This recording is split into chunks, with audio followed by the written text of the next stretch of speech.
The Newsday continues here on One News Now. I'm Diego Castro. The co-accused of former Senator Laila de Lima in her last remaining drug case are asking the judge to inhibit himself from the case. The co-accused are de Lima's former aides Ronnie Dayan, Jonel Sanchez, and former Bureau of Corrections Chief Franklin Bukayo. The legal teams of Dayan, Sanchez, and Bukayo filed motions for inhibition of Judge Romeo Buenaventura before the Muntinlupa Regional Trial Court Branch 256. The motion filed by Dayan's team argues that the judge is the brother of lawyer Emmanuel Buenaventura, who was supposedly the former counsel of the late Congressman Reynaldo Umali, who previously served as House Justice Committee Chairman. Dayan, who has recanted his testimony against de Lima, accused the judge of committing gross negligence, if not gross misconduct, by not declaring his relationship to Umali's former lawyer. Dayan added that he was, quote, coerced by Umali, assisted by lawyer Emmanuel Buenaventura, into executing a sworn affidavit back in 2016.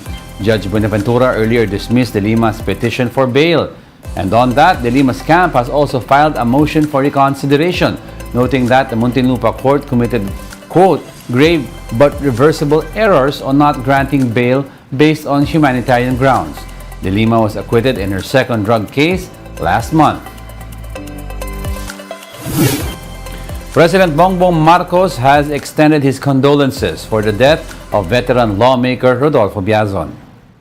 President Marcos described Biazon as a distinguished public servant who dedicated his life to serving the country. The president says Biazon was highly respected for being opinionated, conscientious, and virtuous. On Tuesday, several political personalities visited Biazon's wake at the Heritage Memorial Park in Taguig. These include former Senate President Tito Soto, Senator Cynthia Villar, and former Defense Chief Delfin Lorenzana. Meanwhile, the Armed Forces of the Philippines has directed all military camps to display the flag at half-mast until June 18. Biazon, a former AFP chief who died due to pneumonia, will be laid to rest at the Libingan ng mga Bayani on June 20. Marami kaming mga anecdotes, maraming masasayang panahon na magkasama kami at saka marami ring nakakanerbiyos na panahon. He was an extraordinary legislator and definitely an excellent soldier. Ibang yung fighting spirit niya, hindi lang sa pagiging sundalo, gamit niya sa legislation. Pagka alam niyang tingin niya nasa tama siya, kaya ipaglalaban niya yan. PHIVOLCS reports the slower effusion of lava from Mayon Volcano's summit crater. On Tuesday, state volcanologists recorded one volcanic earthquake and over 220 rockfall events in Mayon.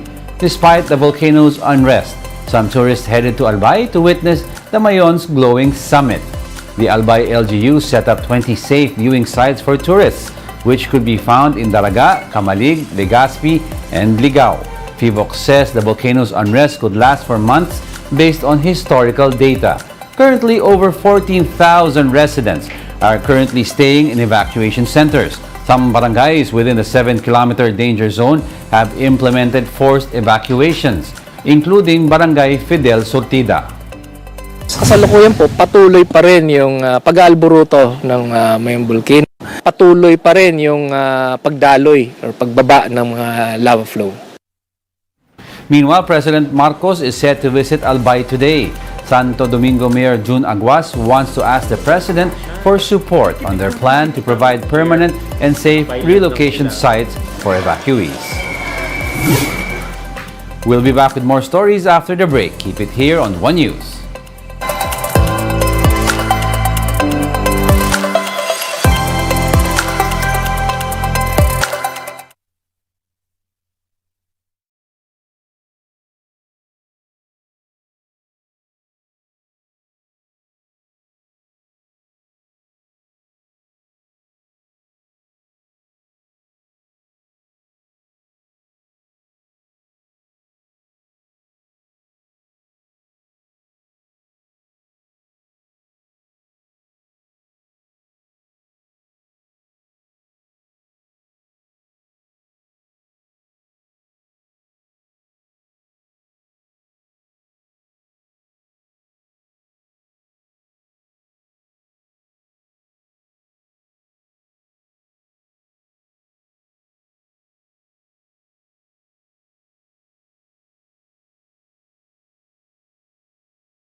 You're still watching One News Now. I'm Diego Castro.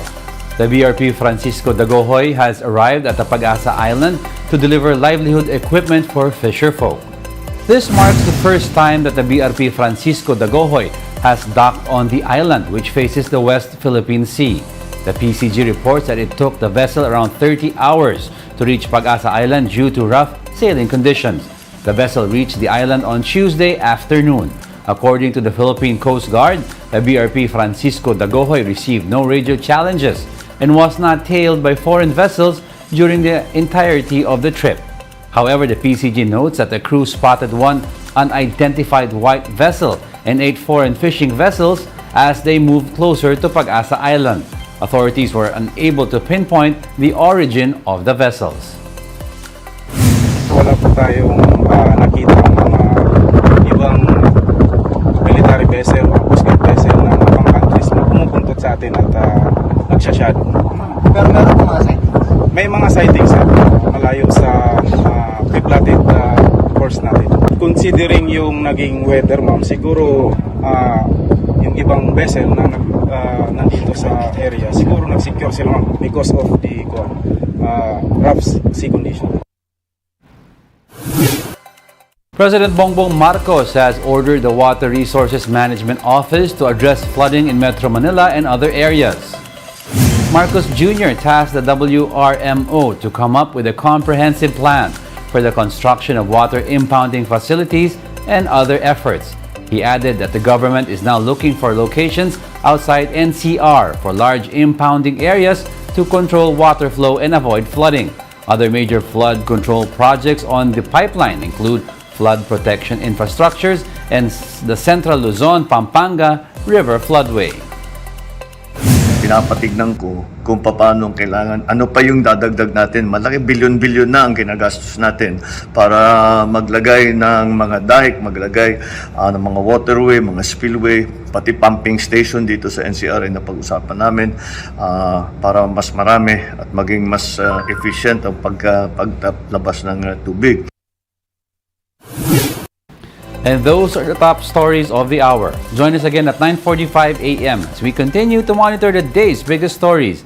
I am Diego Castro. We are One News. All sides, all the time.